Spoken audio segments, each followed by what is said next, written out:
Alright, so we gotta go pick up a Spec Miata for repair. Let's go pick that thing up.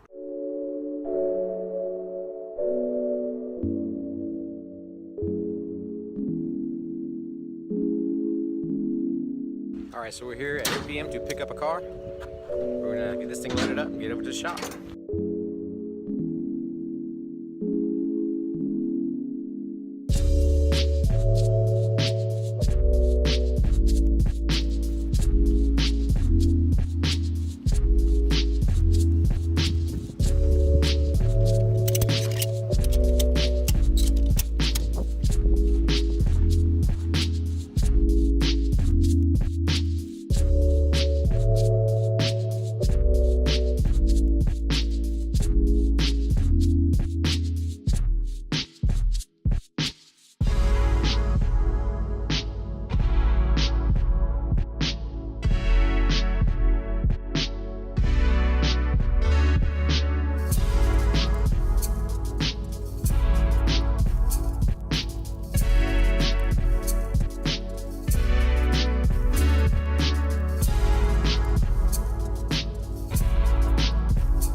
Alright, so we got this car up on the frame machine.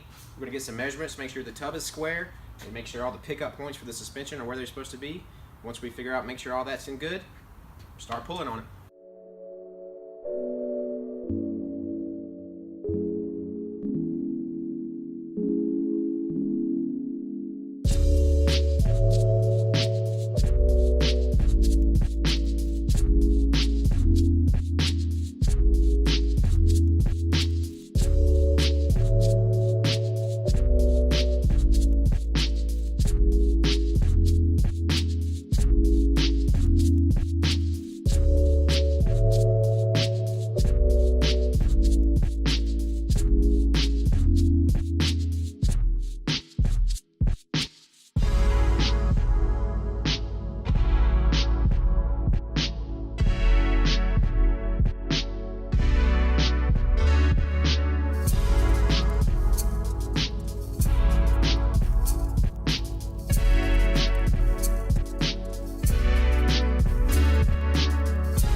Got in our suspension parts for the Spec Miata. It's the front and rear cradle. It's a full assembly, so we're going to take the old ones out and put the new ones in.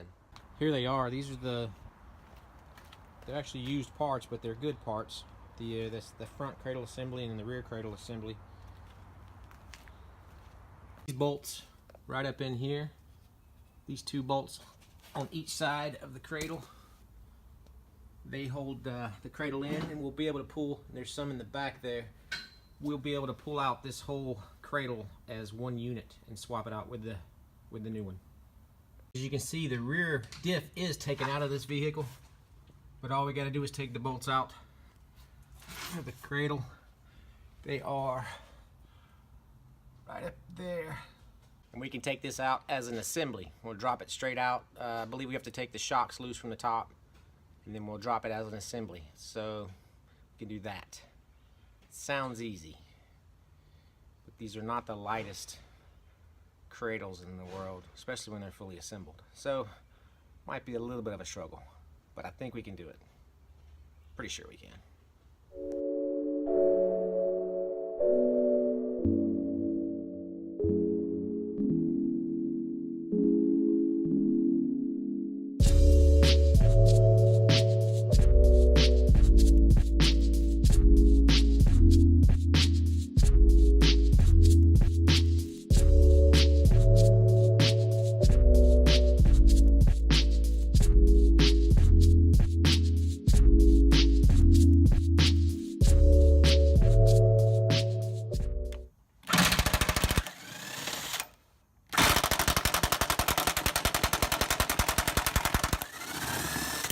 The battery's dying.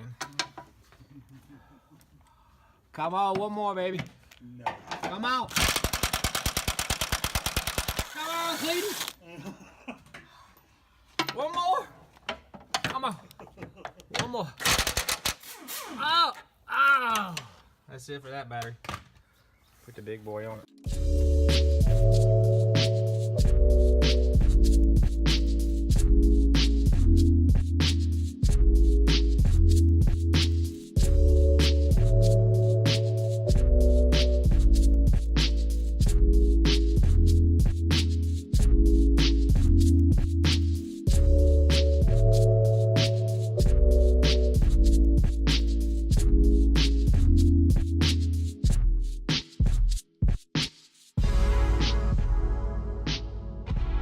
Sometimes when I'm under the frame machine and I need a tool, I have to ask for it, and they might take a little bit longer than I need them to take. So get a little bit frustrated because I don't want to climb out from underneath the frame machine just to get a 17 millimeter. You bring me that 17 millimeter? Come on, Cletus! It's hard to find good help.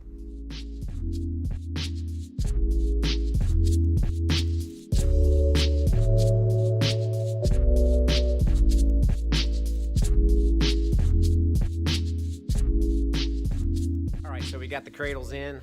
They were a little bit of a struggle. I like to put them in as a unit. It's a little bit easier, a little bit more strenuous as far as, because it's heavy. You can use floor jacks and stuff. Sometimes it's easier just to go ahead and bite the bullet and manhandle it and get it up in the car. So we got those in. Everything lined up okay. Seems like we're going along smoothly. I'm waiting on some parts to finish the front end and the quarter panel and stuff, and then we'll get the car off the frame machine. I don't know if you guys noticed, but we are using some specialty tools that are a must to have when you are measuring a vehicle. This may look like some sort of medieval torture device, but it is not. It is what is called a tram gauge. This one's made by Chief, and what it is a measuring device that has measurements on the back that you can set a specific distance, and that distance will be the point between this dowel and this dowel. They do have different lengths dowels that you can add to that, so if you have to reach up farther in a hole. But this used with these measurements, and what this measurement system is basically a data sheet that tells you point to point what the distances are. This one has the green on here. That means that the suspension pieces, the cradles, are on the vehicle. We also have a sheet for the underhood. I have another one that's actually a little bit bigger, easier to read. What this is the core support. This is the fender bolt holes. These are the strut towers, and it tells you the measurements, cross, X, links, all of the stuff you would need to make sure that the front of the car is square and where everything's supposed to be.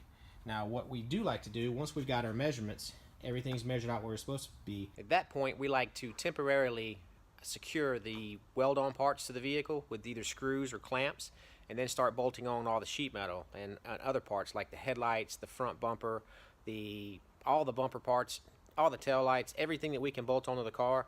We like to temporarily mock it up and make sure that all the parts that we're going to be welding are where they're supposed to be, because once you've welded them on the car, they're not easy to get back off, and you don't want to have to start reaming holes or cheating or anything like that. So Measure twice, weld once, and you won't have any problems. That's what we like to do anyways. Alright, so you may or may not have noticed that I got my ears lowered about halfway through this video.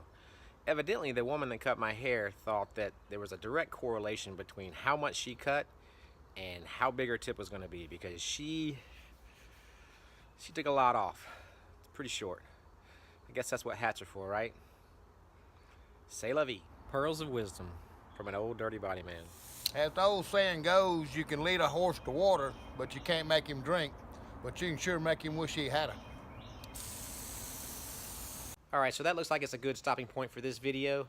This repair is probably going to be multiple videos long.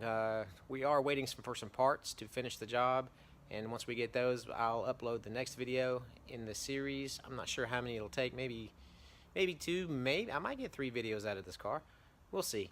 But anyways, hope you enjoyed the video, and if you did, don't forget to like and subscribe, and we'll see you on the next one. Thanks for watching. See ya.